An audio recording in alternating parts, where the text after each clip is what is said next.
Yo, what up, guys?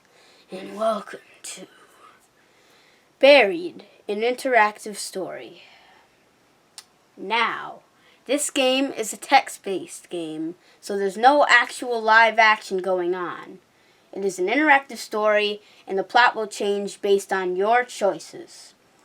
And it's broken up into 5 chapters, and you can play through at your own pace and pick any choice you want, and there's no pauses. Well, there's no waiting. So, begin! You got some trees.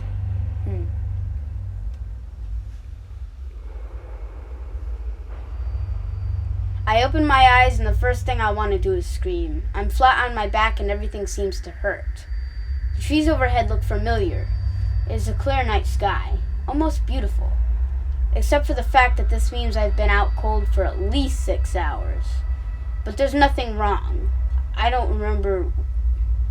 There's nothing wrong. I don't remember what. But something happened, and my head hurts, and a ringing in my ears. Was there an accident?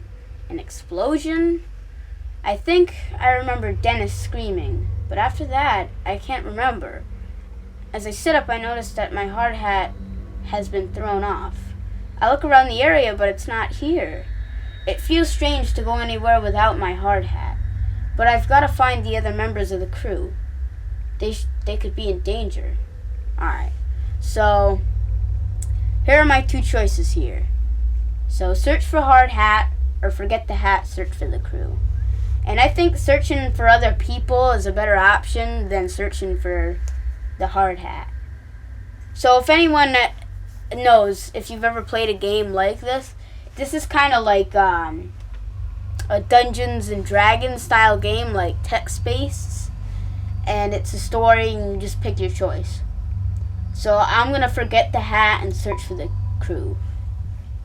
It has similar noises to Hook. I decide my hat can wait until I figure out what's going on. I get up and take a look around the logging site. I smell something burning and don't hear my engines running. Wait, something isn't right. Was it a bulldozer? Maybe the dang thing overheated for the last time. Maybe the engine finally blew. What a mess. Well, maybe I'm jumping to conclusions. Only one way to find out, I guess. I walk over to the center of the logging site and don't like what I see. Ooh. What happens when I continue? Oh, another picture? Whoa. So, it has pictures, but the logging site looks like a bomb was detonated right in the center. I don't know where to start. The one load we had managed to stack on a truck for the day is overturned. The trailer bent and the logs hanging off the back. Where the heck is everyone? My head is killing me and it's ringing in my ears. I can't hear anything. Not birds, not my footsteps, nothing. It makes me wonder if I hit my head after my hard hat flew off. I run through a quick mental checklist to make sure my brain is still working. I own a small logging company, and we've been logging in this strip of Kentucky woodland for almost a month now. Okay, so my brain works. That's a relief, but it also makes me fearful, because something is certainly not right here. I look around the logging site, my mind trying to figure out what has happened. Just about every piece of equipment has been overturned or tilted. So, I'm going to either look at the truck or look at the debris. What do I do? Look at the debris or look at the truck? I'm going to look at the debris because I think he already kind of looked at the truck.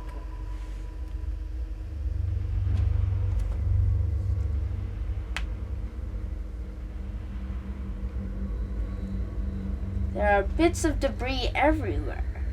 There are fragments of the 5-gallon bucket I keep our work rags in. A loose saw chain and an overturned gas canister. Had there been an explosion, all of the fuel on site would have started a fire.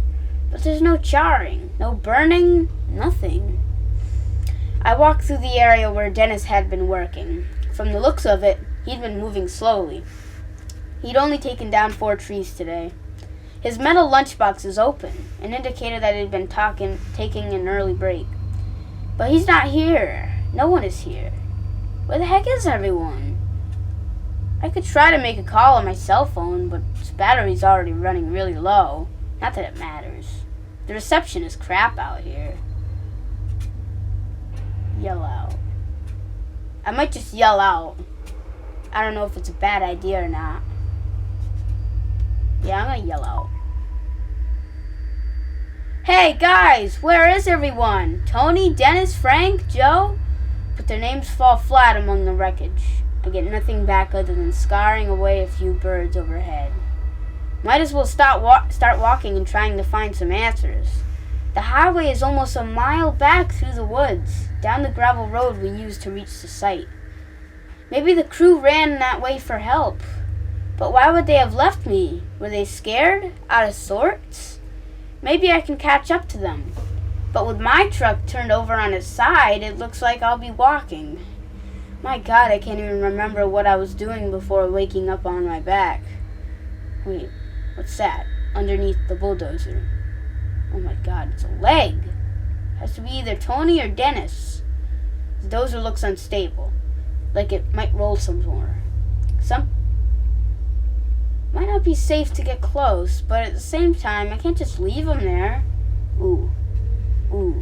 Go look or stay back. I'm gonna go look, because I'm not... Hey! I yell. Are you okay? Are you alive? I skip over the tray logs and wrecked equipment to get closer. Seeing the dozer teeter makes me think I should have grabbed my hat. I can see a bit more of the leg. The jeans are soaked in blood. I recognize the work boots. It's clearly Tony.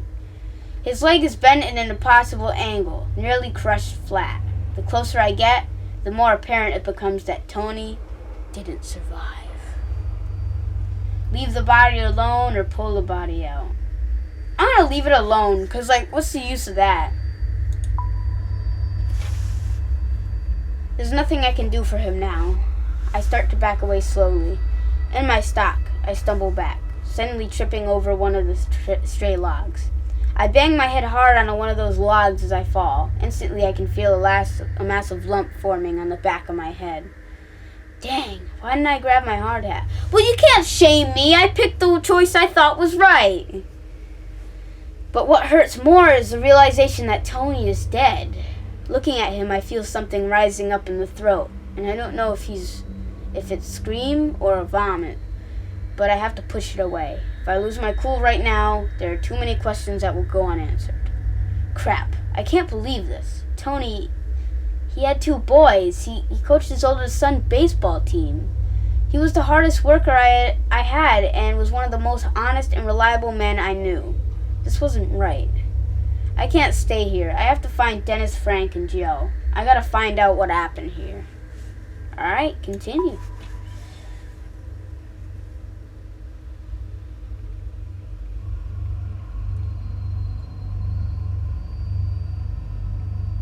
As I walk through the stacks of logs from last week or so of work, everything feels frozen. This high-pitched sound in my ears, it's terrible. It keeps happening every few seconds. It sounds like it's coming from far away.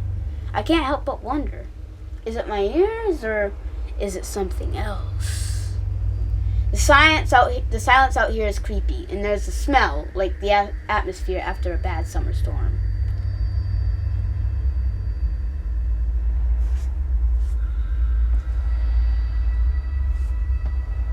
I might as well admit it, I'm a little scared. Everyone is missing and it's dead quiet out here. There doesn't seem to be a breeze and a rustle in the leaves or branches. My right knee hurts like heck. My head is hurting so bad before I never noticed the pain in my knee. I must have heard it during the what? Accident or... Wait, is that Dennis? I see him sitting on the ground, motionless, about 30 feet away. I'm gonna walk up, because I don't feel like yelling out again is gonna do anything, because he might be dead. He's just sitting there, not moving. I walk up slowly next to him. Dennis? Hey man, can you hear me? I tap him on the shoulder. He looks up at me from the ground. Whoa. Clearly coming out of a daze. Yeah, Roger, I hear you, he says. Dennis is built like a wrestler and has tough personality to match. But in this moment, he looks disoriented and even a little anxious. Though I'm glad to see him. The fear on his usually confident face is alarming. What the heck happened? What's going on? He asked. I don't think that's I'll say I don't know. The crew's missing. Missing? Dennis says. Where do you think they went? I'm not sure, I say. But it has me pretty freaked out. Something's just not right here. Still sitting on the ground, he looks around the woods, as if he just now understanding the severity of the situation. The equipment was overturned. The dozers too, I say, wiping my forehead. You okay? I ask him. Yeah, just shaken up. Me too. This might be the most intimate conference. Oh, I remember on the first Outlast video I said intimidate or something like that by accident. This might be the most intimate conversation Dennis and I have ever had. While he and I have always been on good terms, we've never been particularly close. I've always respected him, though. Sure, he's come to work a few times looking like he had been in a bar fight the night before, but I've also seen him an enthusiastic impression of a dinosaur as he played with Tony's kids while they waited for their dad to finish up his shift. It's then that it hits me. Dennis and Tony were good friends. I'm not sure I want to rattle them with news of Tony's death right now. Not before we know what's going on. But he has the right to know. I'd rather be straightforward, because if I tell him later, he'd be like, oh, why didn't you tell me about that? You know what I mean? So I'm going to say Tony is dead, because how is he going to get mad at me if I say that? Ooh. Oh, I thought it was a bad. It was just one of those things. What, is this going to be one of those Dennis will remember that crap? Dennis' eyes fixate on me, startled. He was crushed under the dozer, I say. Dennis pauses for a moment, like he's trying to understand what I said. His eyes narrow and his bottom lip quivers. Crap, he says. I can tell that he is fighting back tears. He and Tony had been tight, almost like brothers. Hey, he adds quickly, as if trying to escape the reality of Tony's death. Did you see that light? No, I say. What did you see? I don't even know, Roger, he says. It was like this flare of white light came from right up out of the ground, like an explosion. So there was an explosion, I say. Maybe it was some equipment, or... This was no equipment, Dennis interrupts, agitated. This huge ball of light came right out of the dang ground. Now I guess it's time to find out what that light was. In the next episode! Alright, so this was Poopigenz playing Buried for the first time. And this is pretty cool. You know, I think Rogers was like, since the game's title is called Buried, I'm pretty sure something happened, like they got buried alive, and then something happened, and they came out. I don't know, I'm stupid, but this is really interesting, and I will definitely continue this. So, this was Poopigenz playing Buried. Stay friends. Bye-bye.